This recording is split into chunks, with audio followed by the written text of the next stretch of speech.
Bonjour à tous et bienvenue sur boursicoté.com pour cette nouvelle analyse technique Forex, matières premières et Bitcoin avec une paire de devises euro-dollar donc qui valide la poursuite de son mouvement haussier, puisqu'après avoir marqué ici une pression sur la bande de Bollinger supérieure, eh bien les cours redescendent ici, au contact ici de la zone des 1.1033 et viennent ici chercher la moyenne mobile 20 exponentielle en tant que support. Donc on est bien ici sur un signal de retournement de tendance avec ici une dynamique baissière qui s'était confirmée ici suite à la cassure des 1.1033, un contact ici sur la zone des 1.0930 qui a validé un retournement de la tendance avec dans un premier temps un retour ici sous la zone des 1.1033 comme résistance, validation ici de la cassure, retour ici sur la zone qui agit toujours comme zone de support, même si l'attaque a été un peu agressive.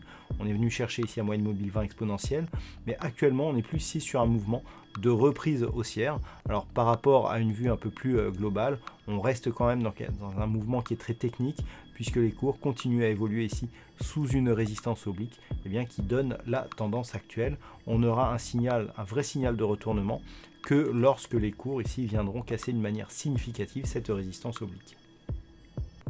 Sur le câble, la paire livre sterling contre dollar américain, nous avons une configuration qui valide la cassure ici haussière des 1.23, zone qui était précédemment résistance et qui depuis son franchissement semble agir ici comme zone de support. Alors si on élargit un petit peu la vue et que l'on passe même en vue d'hélice, ce que l'on peut constater ici c'est que nous avons une forte dynamique, nous avons ici deux points bas significatifs quasiment sur le même niveau et la rupture ici de ce qui pourrait être un point haut entre deux points bas sur le même niveau, à savoir une ligne de coup d'un double bottom. Et bien par rapport à la configuration que nous avons ici, si on valide la poursuite du mouvement au-delà des 1.23, on pourrait bien avoir donc l'objectif de ce double bottom qui serait relativement proche ici des 1.2560 et on a un deuxième objectif sur les double bottom, c'est un retour sur le précédent point haut qui a validé qui était précédent la première dynamique. Alors on peut voir ici que sur du très court terme ça correspond à cette même zone, mais d'un point de vue moyen terme on pourra avoir un objectif de retour ici sur cette zone des 1.3340. Donc à surveiller ici le franchissement donc de cette zone des 1.23 et donc si celle-ci persiste la semaine prochaine, on pourra commencer à regarder vers le haut avec un possible retour sur la zone des 1.2560. Et puis sur l'or, j'attirais votre attention hier sur le retournement de la tendance suite au test manqué ici de cassure haussière des 1550 $ l'once. Alors on est bien venu marquer ici une pression assez forte sur la bande de Bollinger inférieure. Suite à cela, on a un rebond qui a provoqué un quasi-contact ici sur la moyenne mobile 20 exponentielle. Donc même si l'objectif des 1492 consécutif à ce changement de tendance n'a pas été atteint, il reste d'actualité. Donc il faut toujours surveiller un retour possible sur cette zone. Par contre, si ce niveau était cassé, on pourra avoir un mouvement, un signal sur plus grand horizon de temps, puisque la rupture ici de ce niveau validerait un possible retour sur la zone des 1438 $ l'once. Donc pour l'instant, on est toujours dans une dynamique de consolidation horizontale suite à une tendance haussière. Par contre, en cas de rupture de ce niveau, il y aurait donc rupture de la dynamique et possible inversion de la tendance.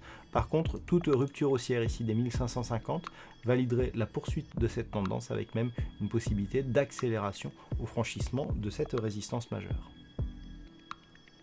Et puis sur le WTI, j'attirais votre attention sur des tests répétés en tant que résistance de cette oblique. Alors, on a eu un test assez appuyé là récemment, mais on voit que on a du mal, c'est-à-dire que là, à chaque fois que l'on vient ici, on avait une bonne dynamique ici hier, et puis on est revenu sur cette zone, mais le retour nous a validé ici, suite au contact sur la bande de Bollinger supérieure, un retour, sur la moyenne mobile 20 exponentielle, certes, le test a été appuyé, mais ce qui est intéressant de constater, c'est qu'après ce retour, on a une nouvelle dynamique haussière qui a provoqué une cassure ici de cette résistance. Alors attention, c'est une résistance moyen terme, on peut considérer que nous sommes ici dans l'épaisseur du trait.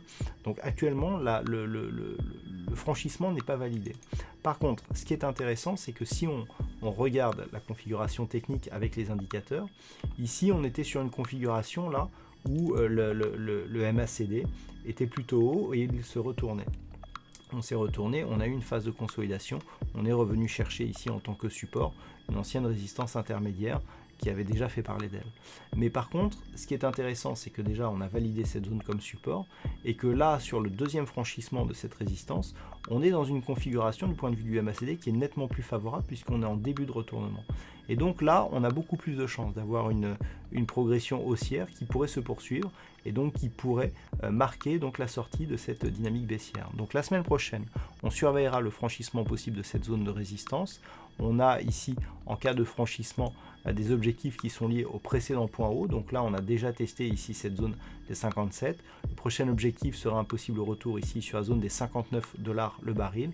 Et auquel cas, eh bien, nous aurions d'un point de vue un peu plus moyen terme, un objectif de retour moyen terme, donc sur la zone ici des 66,50 $ le baril. Et puis on termine avec le Bitcoin, donc qui continue ici à consolider dans sa zone qu'il occupe depuis maintenant le début de l'été. Alors on a eu ici ce nouveau point haut significatif, mais depuis on est vraiment dans une phase de consolidation donc qui est délimitée ici par cette résistance oblique et cette zone horizontale. Donc attention, on est plus ici sur une configuration en triangle descendant. Alors le triangle descendant est plus fort si le mouvement entre par le haut dans cette configuration. Là, on y rentre par le bas, donc ça s'apparente plus à une phase de consolidation dans le sens d'un signal de continuité. Donc on a plus de probabilité ici d'avoir une cassure de cette résistance oblique. On est proche de celle-ci, mais on ne parvient pas ici. Vous voyez, on a eu une petite attaque et puis finalement on est redescendu. C'était les 11 000. J'attendais une cassure, j'en ai parlé pendant le live. Cette cassure n'est pas intervenue. Donc ici, on est toujours dans une phase d'hésitation. Pas de dynamique, mais bon, tant que l'on reste ici au-dessus des 8935, il n'y a pas de remise en cause de l'intégralité de la dynamique. Donc sur une cassure ici de ce mouvement, on aura un objectif technique de retour sur la zone des précédents points hauts, à savoir ici les 13 840 $ pour un Bitcoin.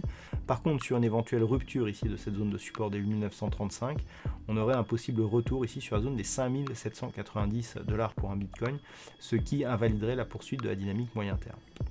Donc attention la semaine prochaine ici à cette zone des 8935 $. Voilà donc ce que l'on peut dire sur cette analyse technique Forex, matières premières et Bitcoin. Passez une bonne soirée, un bon week-end, de bons trades et on se retrouve dès la semaine prochaine pour d'autres analyses techniques toujours sur le site boursicoté.com.